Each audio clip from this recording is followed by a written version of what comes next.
30 अक्टूबर का दिन पुराने लोग बैठे हैं। जब विश्व हिंदू परिषद ने का आह्वान किया कि देश के कोने कोने से नौजवान निकलने चाहिए और ये कलंक का ढांचा जिसमें पहुंचने के बाद भगवान श्री राम का दर्शन करने के बाद हिंदू समाज को स्वतः तमाचा पड़ जाता था, उस कलंक के ढांचे को हम अधिक दिन तक नहीं बर्दाश्त करेंगे। अब इसको समाप्त करना, इस नियत से कार्य सेवा 30 अक्टूबर 1990 को होने का ऐसा प्रस्तावित कार्यक्रम बना। इस प्रदेश में तालिबानी सरकार थी, मुलायम सिंह मुखिया थे।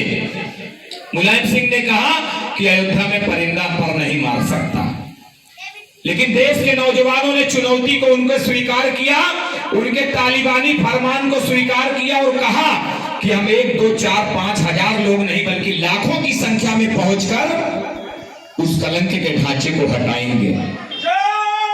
ट्रेनें बंद कर दी गई थी, ट्रेनें बंद कर दी गई थी, पैदल नहीं जा सकते थे, साइकिल से नहीं जा सकते थे, बस रोक दिया गया।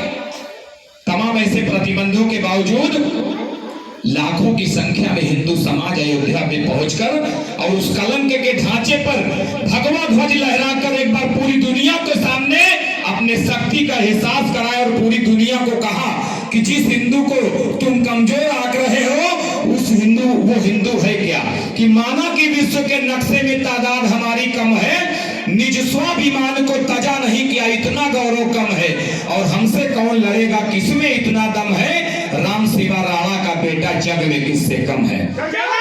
हमने पूरी दुनिया को बताया, हमने पूरी दुनिया को बताया। और मैं आपसे कहना चाहता हूँ, जब जब आपने अपने आप को हिंदुत्व के धर्म और ध्वजा के सजग प्रहरी के नाते देश और दुनिया के पटल पर स्थापित करने का मन बनाते हैं तो इस देश की दिशा और दशा बदलती है।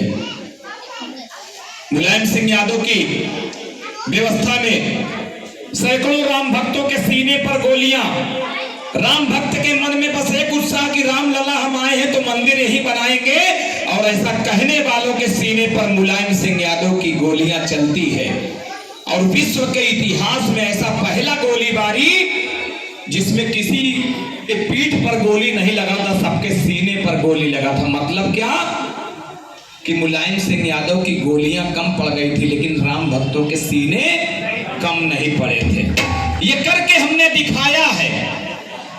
और इसी प्रदेश में, इसी देश में क्या नारा लगता था, भारत तेरे टुकड़े होंगे इंशाअल्लाह इंशाअल्लाह। जब आतंकी मारा जाता अफजल नाम का तो लोग कहते हैं कि तुम कितने अफजल मारोगे, हर घर से अफजल निकलेगा। तब ये विश्व हिंदू परिषद कहती है तुम हर घर से अफजल निकलेगा, वो कह रहे थे। विश्व हिंदू परिषद ने कहा जिस घर से अफजल निकलेगा उस घर में घुस के मारेंगे।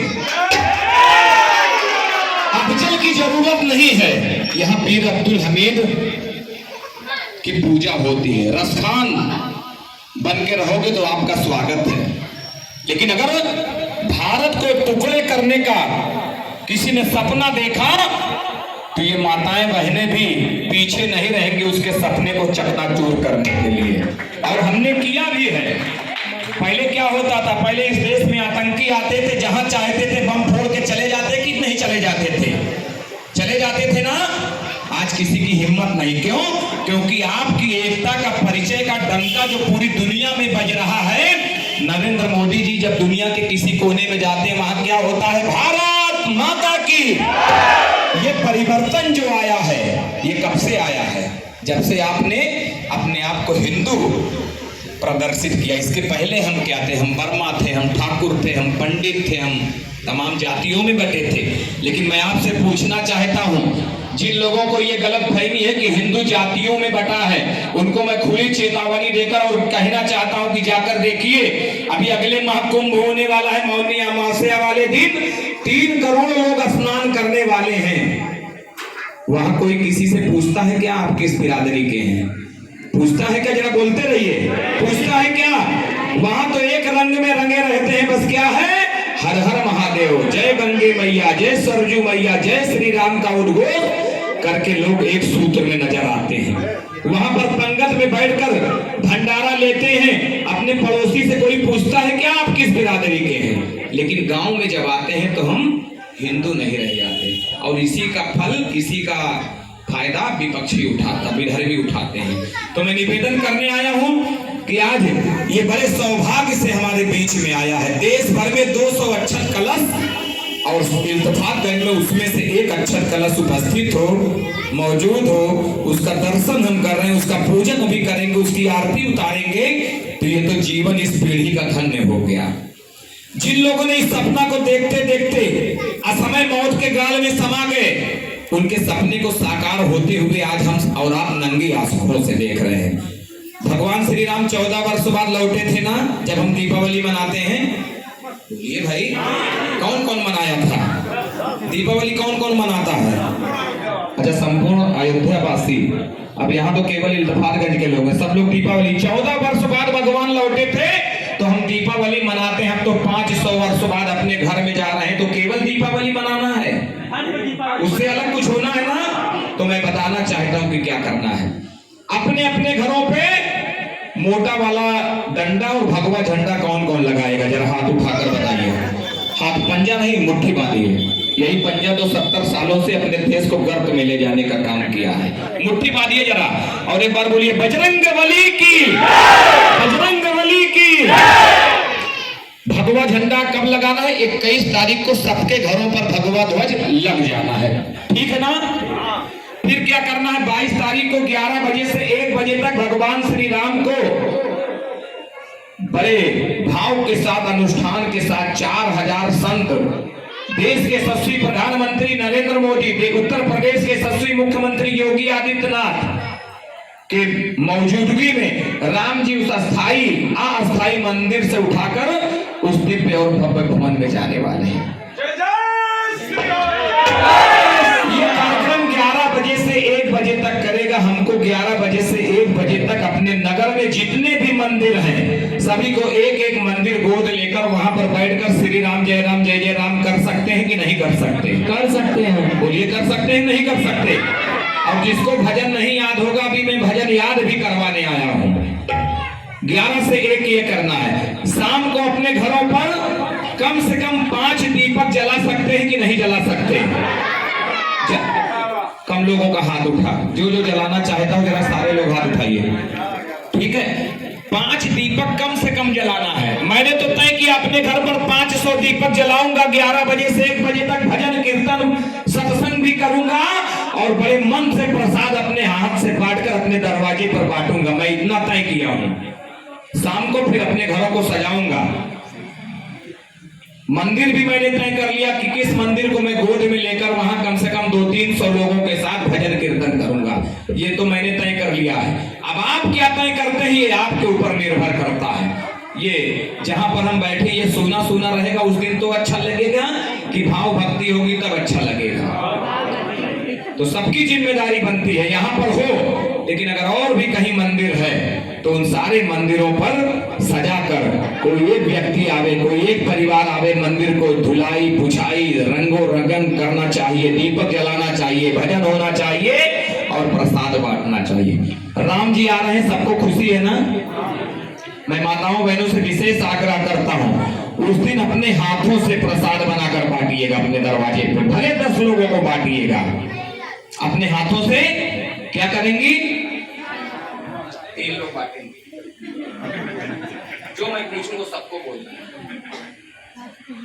अपने अपने घरों पर अपने हाथों से प्रसाद बांटना है कि नहीं बांटना है?